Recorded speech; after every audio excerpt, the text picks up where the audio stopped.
Welcome to This Explainer. Today, we're diving into a massive toolkit upgrade that is absolutely going to elevate both your digital presence and your core teaching methodologies. We're looking at what we call the Educator's Dual Upgrade, presented by Research Union Insights. Whether you're teaching fully online, wrangling a hybrid model, or just bringing some new digital tools into your physical classroom, bridging that gap between how you present yourself and how you actually measure student learning is basically the name of the game right now.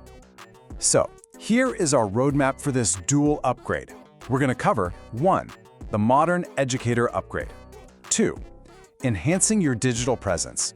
3. What is authentic assessment? 4. Authentic versus traditional testing. 5. Designing real-world tasks. And finally, 6.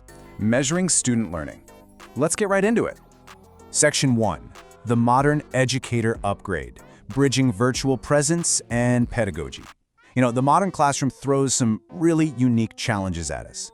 First off, we're constantly fighting this uphill battle against student disengagement, especially on digital platforms. But second, and honestly, this is the bigger deal, we're trying to break free from the limitations of traditional education, specifically the trap of just teaching to a standardized test.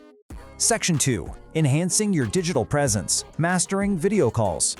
Let's start with level 1 of your upgrade. Before we get into the heavy pedagogical lifting, let's instantly pimp up your video calls and build some serious authority using a free tool called OBS Studio. Look, setting this up is incredibly simple, and it makes you look like a total broadcasting pro. To get that clean, professional branding on your Zoom or Teams calls, you just open OBS Studio and add an image source. That's where you drop your university logo or personal brand emblem. Just tuck it right in the corner.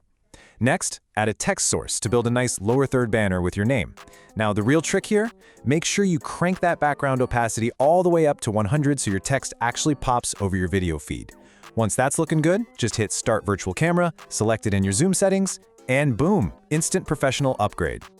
Okay, so your digital presence officially upgraded. You look fantastic, you have their attention, and you are totally owning the camera. But once you actually have that attention, how do you know what your students are truly learning?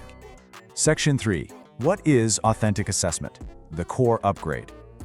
This brings us straight to level 2. We're shifting away from that old school rote textbook memorization and moving toward deep, real-world application. This quote by educator Sandy Mittelstadt just hits the nail on the head when it comes to the absolute absurdity of traditional testing. She says giving students a multiple-choice test is like assessing New York Yankees center fielder Johnny Damon's baseball skills by asking him to complete a multiple-choice quiz about the sport. I mean, think about it. You wouldn't measure a batter's swing with a Scantron sheet, right? You'd put them in the batter's box. If they just take a test, sure, we might find out they memorized the rules, but we have literally zero evidence that they can actually play the game. Educational expert Grant Wiggins defines this brilliantly. He says authentic assessment is all about realistic tasks that require judgment and innovation. You're basically asking the student to do the subject, actually get their hands dirty in a way that replicates exactly what professionals, consumers, or citizens face out there in the real world. Section 4. Authentic versus traditional testing, the Great Divide. Let's look a bit closer and clearly define the sheer contrast between a standard exam and a truly authentic evaluation. Notice how stark this difference is. Traditional testing, it's all about just selecting a pre-written response. It's totally passive. It assumes there's only one single meaning, and it really only gives us indirect evidence of learning. But authentic assessment, it demands that the student actually perform a task. It's highly active. It acknowledges that real-world problems are messy and have multiple meanings, and because they're actually doing the work, it hands you direct, undeniable evidence of their learning. And here is where it gets really cool. You know how as educators we're always told, don't just teach to the test. Well, with authentic assessment, you actually want to teach to the test. Why? Because the test isn't some random trivia quiz anymore. The test is the literal, real-world skill the student needs to master. You want to hand them the rubric, show them exactly what success looks like, and actively coach them toward that final product. Section 5. Designing real-world tasks, implementation, and strategy. So, you might be thinking, okay, sounds great in theory, but how do I actually build this for my specific class? Well, the versatility here is honestly incredible. Let's say you teach nursing. Instead of a multiple-choice anatomy quiz, have them assess a complex patient case study and draft a full care plan. Teaching business? Have them develop a legitimate marketing plan for a real company. In computer science? Make them troubleshoot broken code or build an app. Even in history, you can ditch the dates and have students role-play historical events, exploring what-if scenarios and defending their choices based on the actual historical context. Literally every discipline can use this to create tangible, meaningful products. Now, when you sit down to actually design these tasks, here's the game plan. Start with your end goals and design your curriculum backwards. And this is absolutely crucial. You've got to break these massive real-world projects down into small, digestible steps, or you will completely overwhelm your students.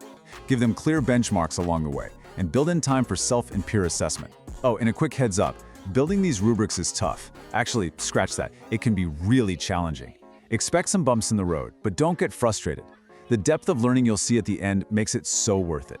Section 6. Measuring student learning. Direct and indirect evidence. All right, finally, let's talk about how we accurately measure the results of these big, complex tasks. Authentic tasks give you that direct evidence we talked about, sure, but combining them with indirect techniques is how you get the whole picture. Surveys are awesome for large classes to track opinions over time. Interviews? They give you incredibly deep insights into why a student is struggling. Focus groups let students bounce ideas around to find a consensus. And reflective essays? These are just gold mines. They let you, the instructor, uncover totally unanticipated results about how the student actually experienced your module.